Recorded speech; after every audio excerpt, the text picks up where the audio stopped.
Hello guys, bersama saya lagi dalam Alright Nopo Channel. Sekali lagi update di Dewan Rakyat sebentar tadi. Kali ini giliran ya Menteri Perundangan, yaitu Menteri Undang-Undang ya, yaitu YB Azalina Othman. Kalau ketika dalam sesi perbahasan begitu ramai ya ahli-ahli parlimen daripada pembangkang yang turut serta membahaskan isu-isu di dalam perundangan ini. Tetapi apa yang mengejutkan sahabat semua ketika sesi menjawab daripada menteri, ya, tidak kelihatan, hanya satu mungkin, yang lain itu duduk terdiam, mungkin membuat gunung. Dan akhirnya siapa yang bertanya selain daripada YB Jelutung, timbalan speaker sahabat-sahabat semua terpaksa bertanya. Tiada pertanyaan lagi daripada pihak pembangkang. Adakah mereka tergamang? Adakah mereka mungkin paham atau tidak paham yang apa yang mereka bahaskan, dan juga jawapan yang padu daripada YB Azalina Othman. Jadi menarik untuk kita tonton bersama. Jadi tanpa membuang masa, saya mau membawakan untuk kita semua menonton jawapan yang begitu baik ya daripada YB Azalina Othman. Terima kasih Tuan Jadi Petua. Terima kasih saya kepada semua ahli-ahli yang berhormat. Setakat ni saya senaraikan lebih kurang 19 ahli yang berhormat, campur rantau panjang yang ke-20 nak ucapkan tahniah pada orang rantau panjang. Sebenarnya daripada 222 ahli parlimen belah-belah dua belah pihak, lebih kurang 10% dekat 20 orang nak membahas tentang pinaan pada Akta Suaka. Jadi saya ucapkan tahniah dan terima kasih kepada semua ahli-ahli yang berhormat kerana menunjukkan minat yang begitu progresif dan proaktif untuk membantu kerajaan perpaduan untuk mewujudkan tahap hak asasi yang lebih baik bagi negara kita. Jadi saya ucapkan ikhlas daripada bahagian undang-undang mengucapkan terima kasih.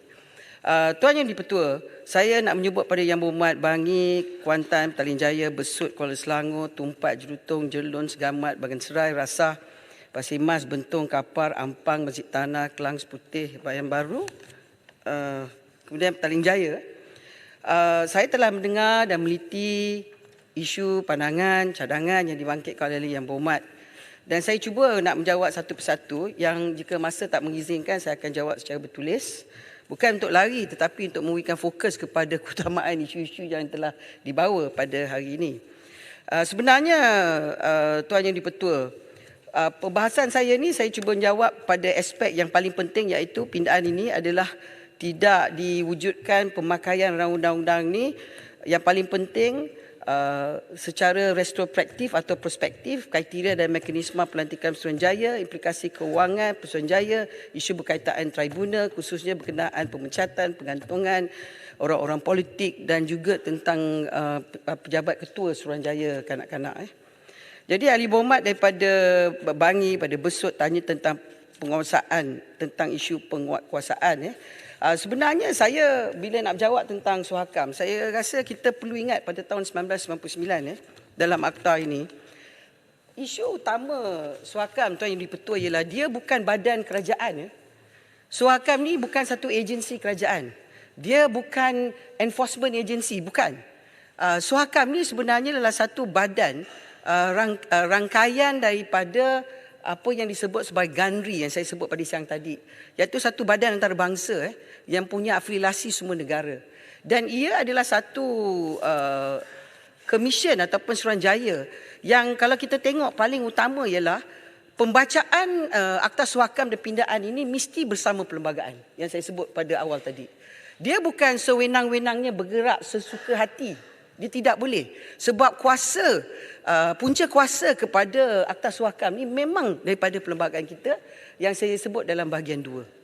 Kemudian kita mesti juga berbahas dalam elemen fungsi dan kuasa Suruhanjaya. Maknanya Tuan Yang Di-Pertua, bahawa fungsi dan kuasa Suruhanjaya, bahawa Seksyen 41 A, B, C, D, Seksyen 2 A, B, C, D, E, F, kemudiannya dengan tambahan pada hari ini kepada EA itu, ialah sebenarnya peranan utama Suhakam. Maknanya dia mesti bergerak di dalam lingkaran ini.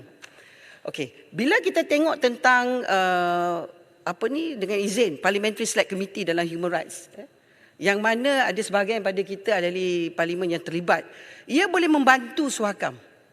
dan juga NGO dalam negara kita dan juga luar negara kita membantu Suhakam. Sebab utama sekali kalau kita tengok dalam Seksyen 41 ni sebagai mukadimah saya ialah memupuk kesedaran, menyediakan pendidikan, menasihati, membantu kerajaan, merumuskan perundangan, penyertaan. Tapi dia juga boleh siasat. Tapi siasatan dia tidak bermakna dia boleh bertindak. Jadi dia macam menjadi dengan izin, Tuan Yang Di-Pertua disebut sebagai tunnel. Tunnel di mana dia menerima dan dia memantau.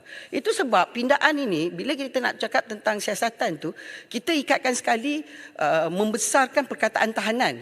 Saya dengar macam Yang Berhormat Jurutong cakap tentang tahanan dalam lokap dan sebagainya. Hari ini, saya ucap terima kasih kepada sebahagian pada Yang Berhormat memang memahami pindaan tentang siasatan. Itu ialah bila kita bercakap tentang Suhakam ini, kita melebarkan supaya bukan saja tempat tahanan tetapi institusi atau tempat itu jika tata cara yang ditetapkan oleh undang-undang bertulis atau yang dinyatakan dalam garis panduan yang berhubung dengan tempat tahanan institusi atau tempat itu dipatuhi.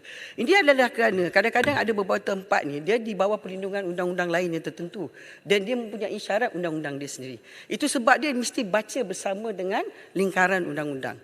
Jadi tentang perkataan yang ditanya berkenaan kan adakah undang-undang ini akan dikuatkuasa secara perspektif selepas diluluskan, semakan juga akan dibuat pada latar belakang ahli Suruhanjaya yang sedia ada.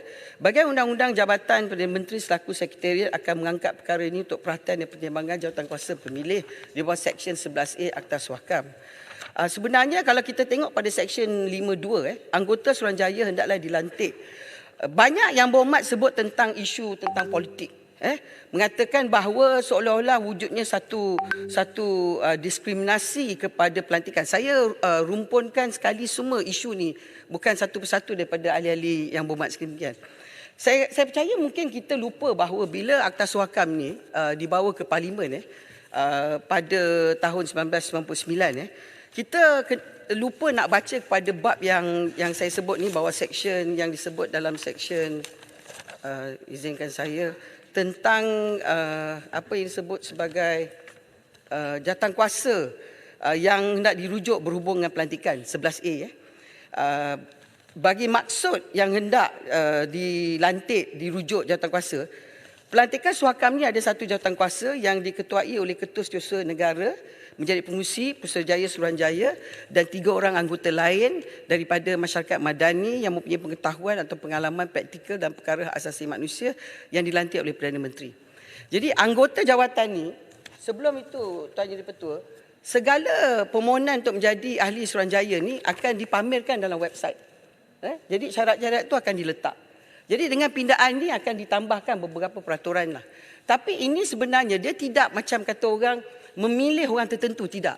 You have to apply dengan izin. Ini adalah borang dia. Dan kemudian jawatankuasa ini akan memanggil daripada senarai nama yang membuat permohonan.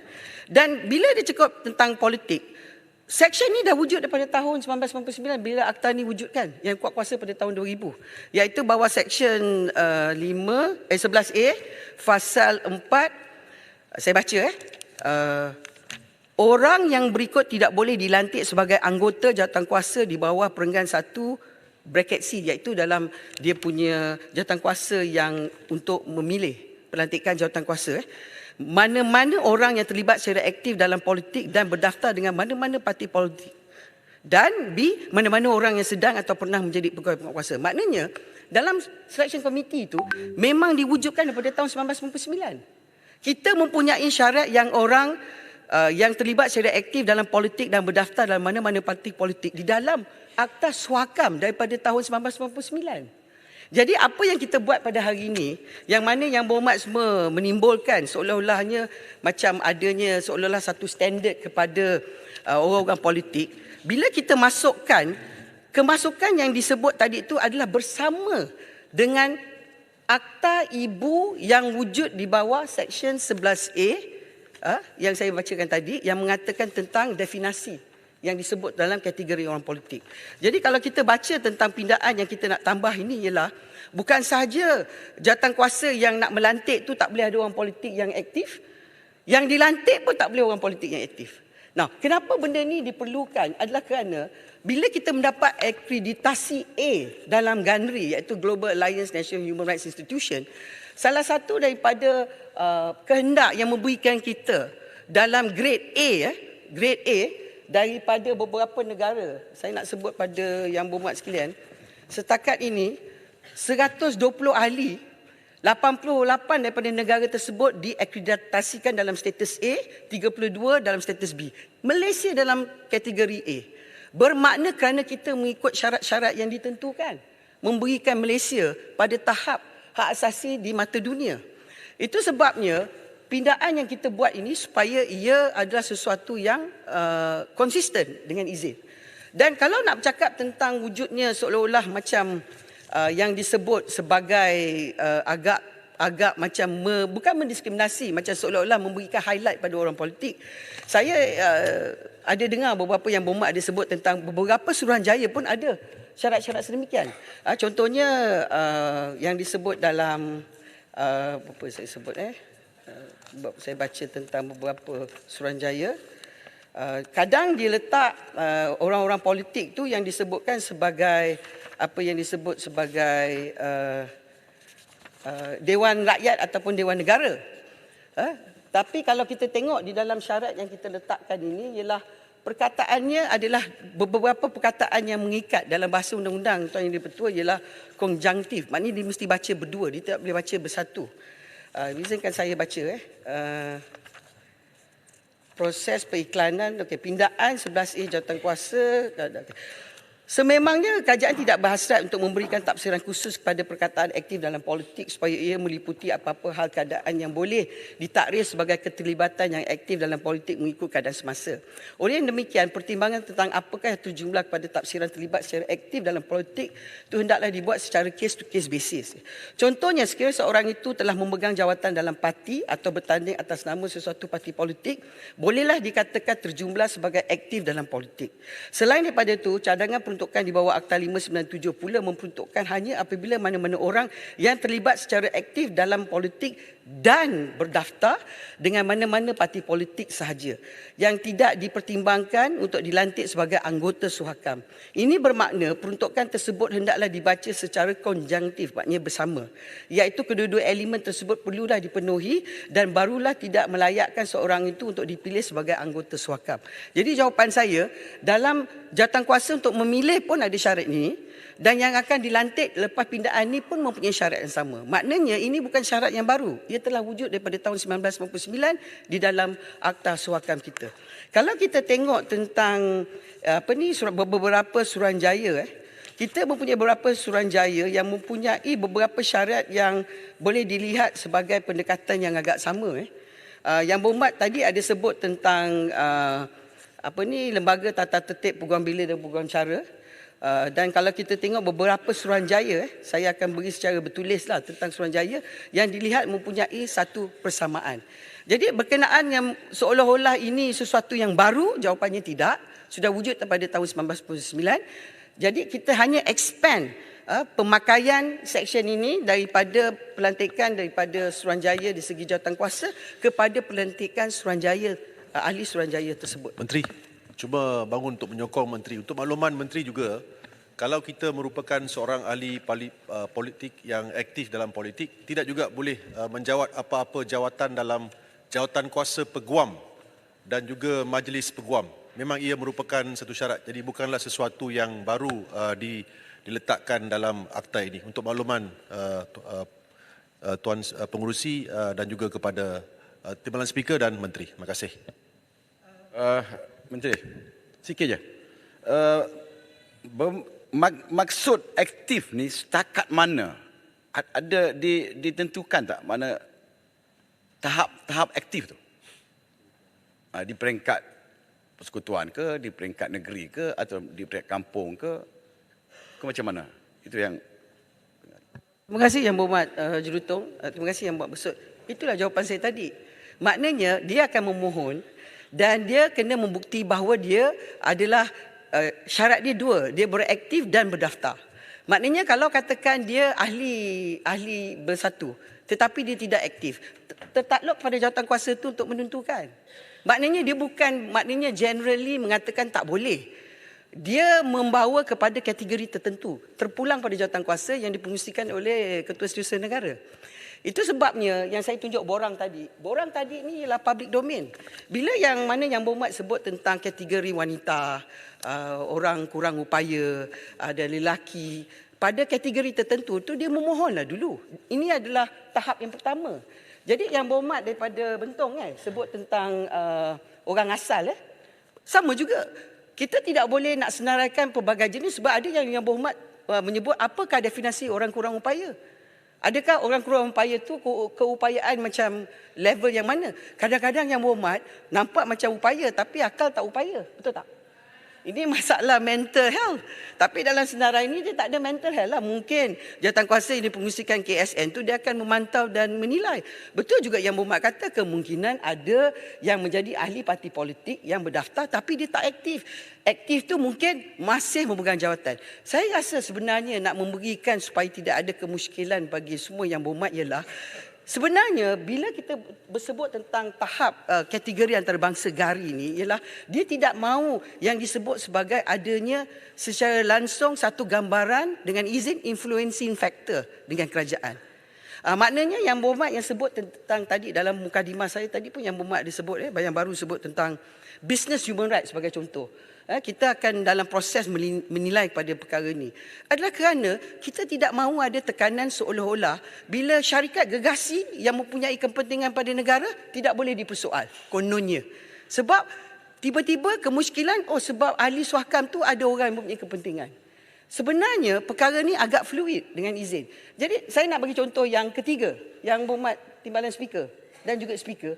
Di dalam kita punya peraturan, Speaker, Timbalan Speaker, dia pegang jawatan ni, dia tak boleh ada penyagaan. Maknanya Timbalan Speaker ni, dia tak macam kita yang ahli politik. Kita yang kerajaan tak apalah yang jadi menteri, tapi yang ahli parlimen yang lain, kerajaan ke pembangkang boleh terlibat dalam perniagaan. Yang Berhormat Timbalan Speaker tak boleh. Yang Berhormat Speaker tak boleh. Masa saya duduk situ pun saya macam tu, semua tak boleh. Ada syarikat guaman pun kena tutup. Sebab persepsinya akan ada keputusan yang menggambarkan biasness dengan izin. Maknanya yang mana Yang Berhormat Julutong cakap tu betul. Adakah tidak pernah kita mengalami situasi yang orang dikategorikan dalam kategori tertentu akan mempunyai biasness? Memang ada undang-undang tersebut. Ini bukan perkara yang baru. Jadi tidak adalah seolah-olah hak asasi orang politik ditarik dalam Akta Suhakam. Tak ada langsung. Tertakluk kepada jawatankuasa juga untuk menilai semula. Tetapi bila kita letakkan dalam drafting dengan izin, wanita sekurang-kurangnya 30%. Yang Berhormat sahabat saya, dia tak ada di sini dia menyebut, Masjid Tanah menyebut tentang meletakkan sekurang-kurangnya. Jadi maknanya 30% tu perlu menjadi ukuran di dalam kategori dia 30% ke atas lah. Dia tak boleh ke bawah. Sama dengan sekurang-kurangnya orang kurang upaya. Sekurang-kurangnya satu orang. Tapi boleh ada lebih orang kurang upaya. Dia tak ada masalah. Itu kita letakkan dulu, kita tak letak. Terpulang kepada jawatankuasa pemilih yang dipungsikan oleh KSN untuk menilai individu yang mana. Tapi Yang Berhormat semua sebut tadi tu saya terdengar dan saya pun menerima bahawa kadang-kadang saya pun tengok memang betul. Kadang-kadang yang menjadi anggota suhakam semuanya yang berpencen, yang bukannya berumur Yang Berhormat Timbalan Speaker. Bukannya itu. Maksud saya, takkanlah orang muda tak boleh bercakap tentang isu hak asasi. Betul tak? Dan kita patut didik daripada muda. Tapi saya tak bolehlah letak senarai umur macam ni. Nanti letak 18, 21 pula marah. Letak 21, 31 pula marah. Contohnya macam Akta Belia, dah berapa tahun kita dah buat nak kuat kuasa, ada negeri yang tak setuju. Contohnya. Jadi itu sebabnya Tuan Yang di-Pertua, isu definasi itu ialah guiding principle kepada jawatankuasa yang nak meletak.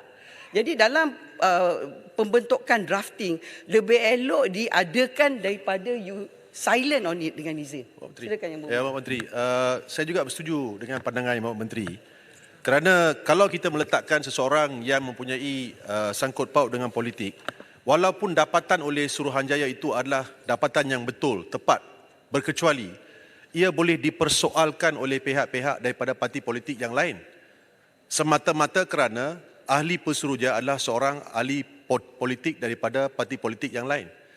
Kecualilah mereka boleh berkecuali seperti Timbalan Speaker yang selalu berkecuali memang mustahil lah.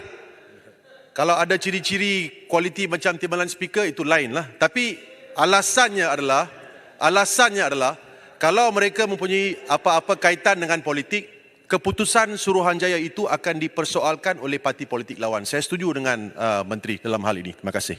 Yang Berhormat Menteri, can we conclude bermaksud kata putus tu adalah jawatankuasa pemilihan KSN sajalah. Tadi ada KSN campur dengan beberapa jawatan kuasa. That's the final say lah. Itulah final say dia, dengan izin. Terima kasih. Tapi dia tak boleh langgar lah. Dia kena dalam lingkaran yang dibenarkan. Jadi saya jawab kepada kepala isu, antaranya ialah pejabat ketua Suruhanjaya Kanak-Kanak. Beberapa yang berhormat telah timbul. Saya tak nak sebut nama. Saya mendengar dan memahami, dan ada yang mencadangkan perlunya satu badan yang betul-betul bebas dengan aktanya tersendiri. Terutama sekali semalam dalam program yang mana Yang Berhormat Menteri dengan Yang Amat berbahagia isteri pada Perdana Menteri menghadiri program Yayasan Cokit. Kita tahu dalam kanak-kanak negara di Malaysia 93 juta orang. Jawatankuasa dalam Suhakam ni nak letak 3 pun, satu yang Ketua Suruhanjaya, 2 yang ditambah, 3 pun full time, 3 out of 20 dengan izin pun memang tak mencukupi. Tetapi sebenarnya peranan dia sebagai Ketua Suruhanjaya Kanak-Kanak tu bukan sebagai policing. Dia bukan enforcement agency. Dia bukan nak mengintai tengok betul ke tak betul pada kanak-kanak. Tidak. Sebab apa yang saya sebut tadi, fungsi dia ialah fungsi di bawah Section 4. Iaitu lebih bagi mendidik, memantau undang-undang, memberi maklumat. Itu sebab sekarang setakat ini, wakil daripada pejabat Suruhanjaya ni, dia ada di Sabah dan di Sarawak juga untuk membantu isu-isu yang disebut tadi tentang stateless. Sebab selalunya bila cakap tentang isu hak asasi, selalunya tanggapan dunia, the first offender dengan izin, agensi yang selalu melanggar isu hak asasi ialah enforcement agency. Betul tak? That is the presumption dengan izin. Orang menganggap cakap hak asasi, enforcement agency. Saya buat dalam mukadimah saya tadi bahawa Yang Berhormat Bayan Baru cakap betul. Sekarang ni syarikat swasta dah langgar isu hak asasi. Contohnya, pekerja asing dibawa turun ke negara kita, beli kebenaran daripada negara mereka. Di kawasan Parlimen Pengerang saya, 2,300 orang, tak tahu daripada mana, daripada Bangladesh. Dah duduk 2 bulan. Tak ada duit nak makan, suruh ahli Parlimen Pengerang bagi dia makan. Ahli Parlimen Pengerang pula jaga Suhakam, tak bagi makan, kena marah. Tersepitlah saya. Tu saya nak tanya pada Menteri Sumber Manusia, macam mana boleh turun tak ada kerja? Siapa punya kerja? Tapi Suhakam, ada perkara Suhakam tak boleh kacau, Tuan Jadi Ketua. Tetapi Suhakam boleh highlight isu ini dan bekerjasama dengan Select Committee Human Rights, Yang Berhormat sahabat-sahabat kita yang ada dalam Select Committee. Dan mana Yang Berhormat tadi ada sebut, saya rasa Pak Simas ke tanya tentang perbahasan. Saya nak ingatkan di bawah section ini, dalam seksyen Akta Suhakam daripada awal, kita ada bawah laporan tahunan seksyen 21, Suruhanjaya hendaklah tidak terkemudian daripada mesyuarat pertama Parlimen bagi tahun berikut mengumpulkan satu laporan tahunan kepada Parlimen mengenai segala aktiviti di sepanjang tahun yang dimaksudkan. Memang ada atas meja. Berbezanya Kerajaan Perpaduan Madani dengan kerajaan lain, kita membahaskan laporan Suhakam. Menteri. Kita membahaskan, bezanya nak letak atas meja ialah letak tu orang tengok je. Tapi kita letak, kita bahas, maknanya kita membincang secara terperinci isu-isu yang mana kemungkinan agensi kerajaan kena jawab melalui menteri. Contohnya lah. Silakan saya sebelum saya jawab tentang kanak-kanak. Terima kasih Menteri. Saya nak tanya, Menteri tadi telah tahu bahawa masalah adalah bisnes juga, ya, bukan sahaja institusi awam tetapi juga swasta. Jadi adakah Suhakam ini mempunyai kuasa untuk not serbu lah, tetapi membuat lawatan notified, pergi untuk menyiasat? Itu adalah soalan pertama. Kedua adalah institusikan, bagaimana bolehkah kita Parlimen ini institusikan supaya laporan di sini, laporan Suhakam mesti dibahas dalam Parlimen. Terima kasih. Ya, Yang Berhormat tu yang saya kata, saya bacakan tadi, dia memang kena letak atas meja. Memang dia tak ada kata mesti dibahaskan. Itu sebabnya Yang Berhormat dalam isu ni ialah tanggungjawab kita sebagai ahli Parlimen. Kita boleh buat dalam usul. Kita boleh buat macam-macam. Macam kita buat Akta Lompat Parti, Yang Berhormat, kita buat Private Members Bill. Kita sebagai ahli Parlimen, kita tak payah tunggu kerajaan buat. Kita sendiri boleh bercakap sebagai ahli Parlimen. Ini tanggungjawab kita kepada mereka yang mengundi kita. Keduanya, berkenaan dengan National Human Rights, memang kita tengah berbincang tentang perkara ni, iaitu yang disebut sebagai pelan tindakan kebangsaan mengenai penjagaan dan hak asasi manusia. Memang betul. Sebab hari ini, macam yang berlaku dalam alam sekitar, bila disebut tentang carbon currency, negara-negara luar menilai kejayaan sebuah negara dari segi alam sekitar berkenaan dengan carbon currency yang hari ini kita ada di COP2 di Dubai itu, berbincang tentang alam sekitar. Jadi dalam isu hak asasi, daripada biasa hak asasi enforcement agency, dia pusing kepada perniagaan. Sebab tentang menidakkan dan menitik rakyat asing datang ke negara kita akan memalukan kita. Datang beramai-ramai tak tahu nak buat macam mana. Itu sebabnya Menteri Dalam Negeri ni tengah pening kepala dalam isu foundling kanak-kanak. Sebab kita tak nak situasi bahawa mereka datang ke negara kita dan mereka melahirkan, dan bukan dosa anak itu tak dilahirkan di Malaysia. Jadi inilah perkaranya yang perlu kita selesaikan. Bukan saja perkara kanak-kanak, isu subsidi. Berapa juta? 3.5 juta ke 30 juta? 2 juta mereka yang berdaftar memakai dan menggunakan harga subsidi yang sepatutnya kan dipakai oleh rakyat Malaysia. Jadi itu sebabnya isu pekerja melalui business human right ini satu isu yang baru yang akan kita insya-Allah perbahaskan pada tahun depan. Akhir sekali tentang kanak-kanak ni, saya ucap terima kasih. Saya dah beritahu pada yang berhormat semua agensi yang terlibat pada kanak-kanak bukan saja Kementerian Wanita seorang. Kementerian Wanita, Jabatan Kanak-kanak tu dengan bajet yang dipohon tu membantu dalam isu kebajikan dan isu keluarga. Tetapi sebenarnya jabatan dengan prosedur dasar yang berkaitan dengan kanak-kanak di Malaysia. Kita ada 21 setakat ni, Yayasan Bantuan Guaman, Jabatan Pendaftaran, Jabatan Immigration Agency Anti Dadah, Jabatan Penjara, Jabatan Kebajikan, Lembaga Penduduk, Yayasan Kebajikan, Jabatan Perlindungan, Suruhanjaya Komunikasi, Cyber Security, Jabatan Belia Sukan, Jabatan Kesihatan, Lembaga Bidan, Pusat Pergigian, Majlis Penasihat Pendidikan, Lembaga Kemajuan Tanah, Kementerian Kebajikan, Jabatan Orang Asli, Jabatan Kemajuan Islam, berderet-deret isu kanak-kanak yang jabatan kanak-kanak seorang sahaja dengan ada pengarah ke ketua pengarah tidak akan mampu. Itu sebabnya dengan adanya Ketua Suruhanjaya Kanak-kanak dan Suhakam, isu hak asasi sekurang-kurangnya dapat sama-sama dipantau. Undang-undang yang berkenaan dengan kanak-kanak, saya boleh sebutkan 42 undang-undang yang saya boleh bagi pada setiap daripada ahli parlimen. Jadi sebenarnya yang mana yang berhormat sebut tadi, saya tak ingat siapa, menyebut satu ayat yang paling betul. Ini adalah lantai permulaan. This is the new flooring step. Jadi saya bersetuju, kita nak suhakam bergigi, tapi sebelum gigi tu nak taring, nak suhakam tu ada taring gigi, gigi kena tumbuh dulu. Jadi yang kita nak buat ni nak tumbuhkan gigi saja yang berhormat. Lepas tu mungkin lagi 20 tahun, gigi akan tumbuh panjang. Tapi kerajaan hari ini 20 tahun tak ada pindaan. Hari inilah pindaan lepas 20 tahun. Bukankah gigi itu taring? Gigi itu ada dan tengah mula nak taring. Itu sebabnya Tuan Yang Di-Pertua, sebenarnya bagi pihak kerajaan perpaduan hari ini, kita berterima kasih kepada semua ahli-ahli parlimen kerana menyedari bahawa ini satu isu yang tidak boleh ditinggalkan. Dan saya ucap terima kasih kepada speaker dan juga timbalan speaker kerana membenarkan Akta Suhakam ni dibacakan untuk kali kedua pada hari ini supaya kita dapat insya-Allah menjadi satu kayu ukur sebenar keagungan sebuah negara yang bagaimana ia memartabatkan hak dan kebebasan rakyatnya dengan izin. Itu sebabnya melalui cadangan pindaan pada Akta 597 ini, Kerajaan Perpaduan yakin bahawa ekosistem pemeliharaan hak asasi manusia di Malaysia akan bertambah baik dan Suruhanjaya ini akan dapat menjalankan kuasa dan fungsinya yang lebih efektif. Ada yang berhormat dengan semua sokongan ahli parlimen daripada blok kerajaan dan blok pembangkang, dengan kelulusan pada pindaan ini akan memberikan satu mesej kepada dunia bahawa rakyat Malaysia, ahli-ahli politiknya bersatu hati demi isu hak asasi kepada rakyat Malaysia dan mereka yang berada di dalam negara kita. Dengan itu bagi pihak Jabatan Bahagian Undang-Undang, saya berharap bahawa undang-undang ini dapat diluluskan oleh ahli-ahli parlimen sedemikian untuk membantu Kerajaan Perpaduan Madani untuk mencapai perkataan ihsan dalam madani tersebut. Dengan itu kerajaan membuatkan sokongan kepada undang-undang ini. Terima kasih Tuan Yang Di-Pertua. Yang lain saya bagi jawapan bertulis. Syabas Yang Berhormat Menteri, Yang Berhormat. Terbaik sahabat semua. Itu dia satu pencerahan, penjelasan yang begitu padu sekali ya yang diberikan oleh YB Azalina Othman.